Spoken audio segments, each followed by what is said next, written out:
I first joined the Toronto Argonauts in May of 1985. Fresh right out of Sheridan College, the Argos had called. Football was new to me, but I took it on shortly thereafter. By Labor Day of 1985, the head guy had left, and I took over on an interim basis, finished the year, and 34 years later, and I'm still here.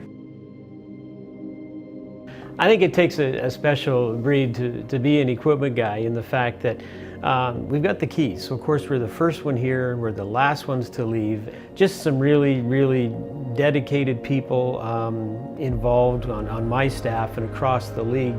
That's what it takes to complete the team effort.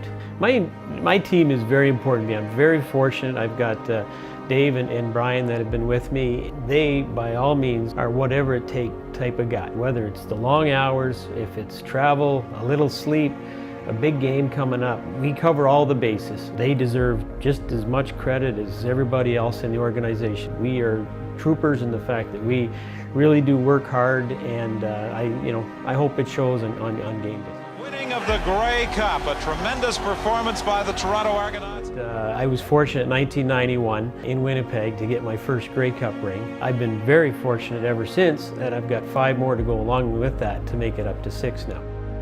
Well, we have those special years when you get a special team together, and that starts from everybody from ownership to the coaching to the players. And there's years that I know going into each and every game, you're going to win. The only question is by how much. I told Coach Tressman and Jim Pop all week, we will not have an issue keeping the guys dry and warm and the proper footwear. I knew that. I was very confident in the fact that we had packed the kitchen sink for that game, knowing full well you're playing on the big stage at the end of November. All the other teams wanted to be there. I knew we were going to be covered. No, you are not, bro. No, man. Hey, you run like a cleats, baby. Hey, you were the key to it, man. I've been very fortunate in the fact I won 4 of my 6 Grey Cups with those shoes.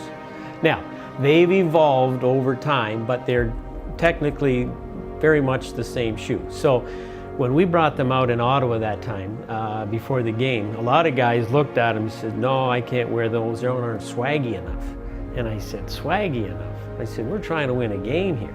So anyway, with a couple modifications, we were able to convince half the team to start wearing them at the beginning of the game, and then of course at halftime, we knew we were behind the 8 ball, we were down, we needed that extra little edge, and anyway, we had a bunch more guys change at halftime, and then all of a sudden we come out, and I think the tide turned in the second half.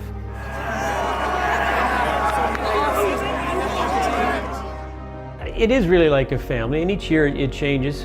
Us as the equipment guys, we're the first ones the players see when they walk in the morning. So we have to make sure that we start their day off on a positive note, and just make sure everybody is well looked after and cared for.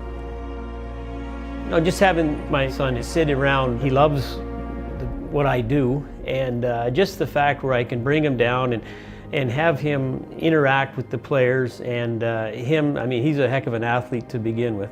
But he comes in, he helps us in the equipment room, he'll go help shag balls during the practice or the pregame warm-up. He'll hand out water or towels during the game and stuff like that. And I'm just so fortunate that I'm able to have him in a position where he can experience this, and it's good to see him learning the ins and outs of the business.